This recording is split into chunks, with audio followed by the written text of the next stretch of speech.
போடு.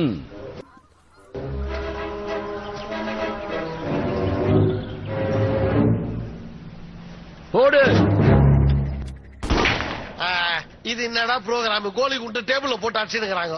ஏதாவது புது படம் சீடியா வாங்கிட்டு வந்தா ஜாலியா டெக்ல போட்டு பாத்துனே இருக்கலாம். நீ எதை போட்டாலும் பாத்துனே இருப்பிய. நம்மளுக்கு போர் அடிக்குதுப்பா. ஒரு முக்கிய செய்தி. இன்று அரச குடும்பத்தை சேர்ந்த 2 நாய்கள் தங்களது சிகிச்சையை முடித்துக் கொண்டு மருத்துவமனையிலிருந்து வெளியேறியது. இது அரச குடும்பத்திற்கு மிகவும் சந்தோஷமான செய்தி.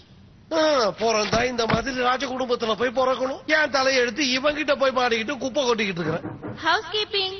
ஏய், யாரோ வராங்க. அவங்களுக்கு நாம இங்க இருக்கிறது தெரிஞ்சதுன்னா பெரிய பிரச்சனையா போயிடும். அது மட்டும் இல்லாம அவங்கள வச்சுதான் நம்ம தப்பிச்சாகணும். ஏதாவது சொதப்பனான்னு வைக்க கழுத்தை நெரிச்சு விடுவேன். புண்ணியவதி, அடைச்சு வச்சிருந்த எங்களை தொலைந்து விட்டதுக்கு ரொம்ப தேங்க்ஸ். நாம 2